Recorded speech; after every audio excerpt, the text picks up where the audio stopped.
Isang magandang hapon, mga kababayan. November 20, 2011. Ito po ang inyong lingkod, si Mr. Equalizer, Dan Sulweta. Muli ay nag-aanyaya sa inyo na makapagpuntahan sa amin sa loob ng isang oras para sa mga makabuluhan, masayang talakayan, balitan, chismisan at serbisyo publiko. Dito po sa inyong paboritong radio station, DWAD 1098 kHz.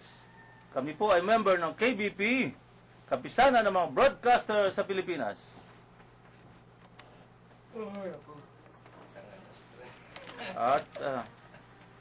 At muli, ang aking partner, Katoto, batang-bata, habulin ng chicks, idolo ng mga kalalakihan, tinaguri ang Hayden ko ng mga tabloid, batikang kolumnista, si Mr. Katoto, Paski, Natividad. Maraming salamat, Katotong Dan. Alam niyo po, ito yung matagal ko nang kasama. Si Katotong Dan, katulad ko rin, na joke. Kala ko gwapo eh.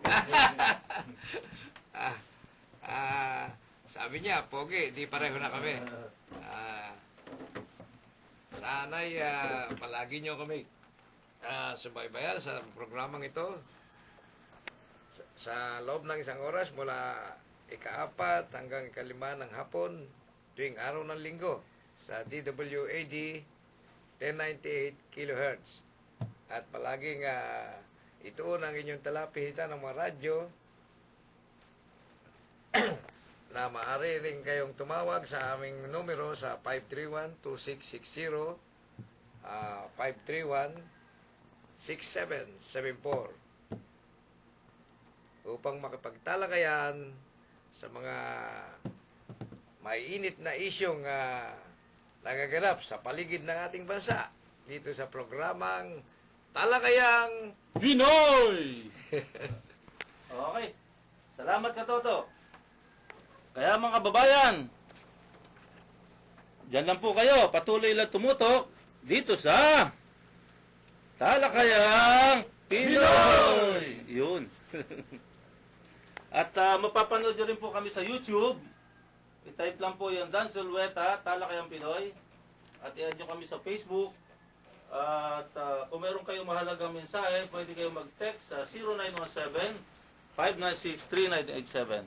Ulitin ko po, 0917-596-3987. At yung ating mga kasama, wala ngayon si Engineer Willie Juan at nag-text. Nandun daw siya sa Davao. At titingnan natin kung mamaya makapag-phone-pat siya. Si Henry, absent din. Ang nandito ngayon at umupo sa ating tumabi sa ating makipagtalakayan yon sa ating kaibigan si John Carlos. John Carlos. Magandang hapon po sa inyong lahat, lalong-lalo na sa mga suking tagapakinig ng programang itong Talakayang Pinoy. Lalong-lalo na, no, itong mga tandem nitong mga mahuhusay at veterano nating mga kolumnista sa radyo, sa dyaryo. Talagang dumadami habang tumatagal ang kanilang mga followers sa YouTube, sa Facebook. Talagang namomonitor natin, kaya galak na galak ako. Minsan, pag umuupo ako rito, tuwan-tuwa ako dahil nagiging kabilang na halos ako dito sa programang itong Talakayang Pinoy. Diyan lang po kayo at marami po kayong matututunan sa programang ito. Okay, salamat parang Jun. Toto, dahil mong binanggit na taga-subaybay, wala kang binanggit na nightclub. Parang Jun, baka may babating ka? Wala na. Wala na, okay. Tapos na ako ron. Okay. Ikaw, Katoto, baka may batiin ka. Mamaya, may mabatihan din ako. Yung, Katoto, yung, ipapanawagan natin yung, na isang preso doon sa Malabon na PNP Police. Nakatakas? Ha? Nakatakas ba? Hindi. Kinulong dahil sa tawas. Kala ko nakatakas eh. Hindi. Nadalaw ako misa sa jail ng Malabon, PNP, Katoto. Ngayon, nung malaman taga-media ko, ay humingi ng tulong na panawagan ng kanyang mga magulang dahil kulang isang buwan na siyang nakakulong doon sa jail, sa kulungan ng mga pulis doon, na ang dahilan lang ay dahil sa tawas. Ah, Oo. Tawas. di ba sa kili-kili pinapati yan, Padre? Yun, meron nga raw siyang NGT kaya kaya siya lagi may baon. Sabihin, napagkamalang shabu yung tawas. Yun, oo. Pero totoo ba naman yun? Sabi niya, isang car wash boy siya dahil ang trabaho niya, dahil pinapawisan siya lagi, paglilinis na ng sasakyan, Oo. kaya may baon siyang tawas. Ngayon, nung may isang papasok siya sa trabaho, nabagasa siya ng mga pulis. Oo. Nung pinalaboratory, dahil hindi siya kasama, lumabas positive. Mm. Bagay nangyayari naman sa mga biktima ng ng mga pulis na ang suspect kung minsan dahil sa wala nang kaalaman sa laboratory kung ano man ang nilalakad dyan na yung physical o So parang frame up ang nangyari, ganun? parang gano'n, oo. Kaya sabi niya kung matutulungan siya para makarating sa probinsya nila, sa Pampanga lang naman. Pero nakakulong pa rin ngayon. Oo, wala ibabahid yung tao sa anumang kung kailangan piyasa, kung anumang gastos. Siyempre, walang pera yung bata. Oo. Kaya, tulungan to. kawawa naman, oo. So ano nang ginawa mo? Abay, kinausap ko yung mga pulis. Oo. Sinabihan ko na baka naman ako, Pwedeng pakawalan na. kung wala naman akong ebidensya, at higit siya lang, wala kayong makuha pera. Oo. Hindi, makawalan niya na dahil lalo ang pera eh. Ay, ano sabi? Hindi, positive daw yung, yung laboratory nung tao. Oo. Sabi ko, biro mo, nag-iisa lang sa sa monumento yan na Oo. nangungupahan, alang matulugan. Mm. Isa magkakapera yan, naghugas lang Oh, sige, di batiin mo na muna, pare. Babatiin mo na muna yung preso. Hindi, pananawagan natin doon sa kanyang mga magulang. Oo. Sa probinsya. Oo. Dahil ito ang pangalan ng kanyang tatay niya si Mang Emong Villados. Pero ang pinagbintangan ng suspect ay si Nelson Villados na ngayon ay Taga-saan? sa Santa Rita, Pampanga. Ah. Nananawagan siya kanyang ama na si Emong Villados at sa kanyang dalawang kapatid na sina Larry at Sunny Oo. na kung maaari raw pasyalan, dalawin siya ron at pag-usapan yung mga polis dahil wala talaga siyang kasalanan. Oo. Dito sa Nabotas, Malabon, PNP. Malabon, PNP, City Jail. City Jail. Okay, sige. Sana naririnig ng mga magulang ni yung pangalan? Villados. Emong Villados. Yun ang mga Okay. dapat mapuntahan nyo kagad yung inyong anak doon. Dahil walang pambayad, baka mabulok yun doon. Kung ano pa ma-extend natin tulong, pare, tinala natin, explore natin, ha? Proof. Okay, happy birthday pala kahapon kay Mark Anthony Pedreña. At doon naman sa ating kumparing Danny Horado ng Philippine Courier ay nakikiramay tayo, taos puso tayo nakikiramay sa pagpanaw ng kanyang ina. Okay. At yung aking mga tagapakinig sa Floodway, lalo na yung kanina, nandun ako sa Floodway, may binyagan, nahilingan pa nga tayong kumanta pare ng 3 kanta. Pinagbagyan natin, at hindi ko na nga siningil hindi na ako naningil ng talent fee, no? Medyo masaya dahil mga kamag-anak natin na nandyan. Yung aking pinsan na talagang araw-araw nakikinig to sa tuwing linggo nakikinig sa atin, si Kuya Celo, Marcelo Permejo. Kuya Celo, magpagaling ka, ha? At yung aking mga pinsan dyan, sila Lino Permejo, si Kuya Boy Permejo, yung utol ko si Joven Solweta, dyan naman sa Santa Ana si Kuya Asyong Solweta, Lydia Hernandez, yung mga masugid natin tagapakinig to, kaya hindi pwedeng kalimutan. Diyan naman sa Honrades, no, sa Makati, itong si Paring Oka, si Mansegundo, yung tatay niya, si Paring, yung kanyang kapatid, si Paring Buboy. Magandang hapon sa iyo, Buboy. Okay. At yung mga busmates sa Elpidio Quirino High School, sa Bacod Santa Mesa, lalo na yung Bat 74. sa mga kababayan ko sa Marinduque, dito naninirahan dito sa Kamaynilaan, magandang hapon sa inyo lahat.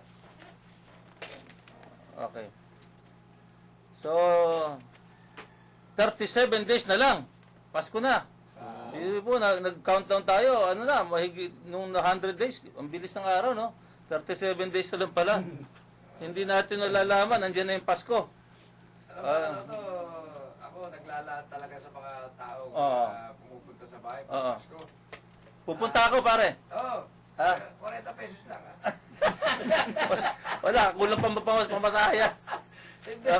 Hindi kasi nag-ano ako yung Ipon. ipon, pagpasok ng September Oo. hanggang Pasko na yun, nagpapatabi ko linggo-linggo Oo, yung commander oo, ng buwan. Unti-unti. Oo. Tapos yung sumasali ko sa paluwagan. Parang sa Pasko lang. Para sa Pasko lang yun. Siguro mga 50,000 gagastos ngayong Pasko. Mga gano'n, 30, 50. Ikaw kasi, dapat iniiwasan mo muna yung mga, Mga chika babe. oo, pagka magpapasko. Gagalitin mo muna para Baka hindi hindi na binabanggit niyang paluwagan. Ayun!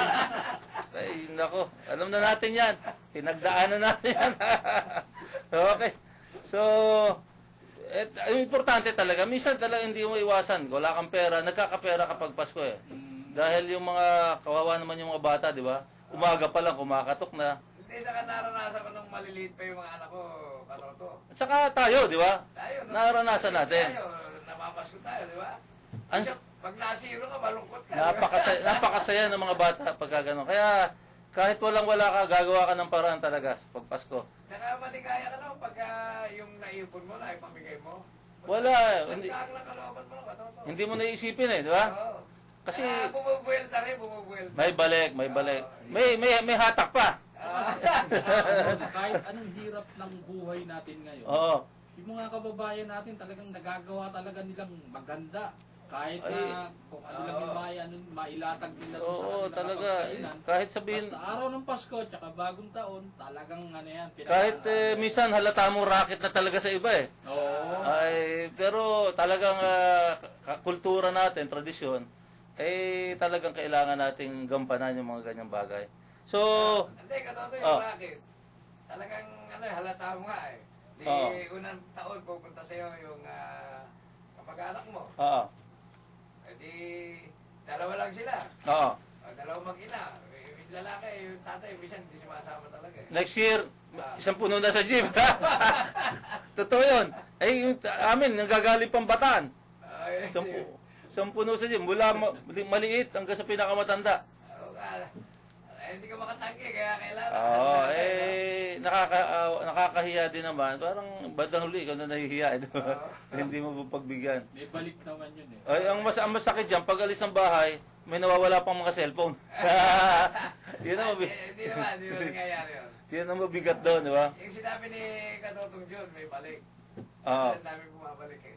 Oo, may hatak pa nga eh. Kaya sa blessing kong tao, Oo. si Katotong Pasi. Oh, pero I'm sure yung blessing na yun hindi galing sa taas. Sa gitna lang galing. Doon sa kabila ng galing yun, yung gift na yun. Okay, sige. Patugtugin muna natin para mas maramdaman natin yung Pasko. Okay. Oh, medyo natarantang ating partner dito.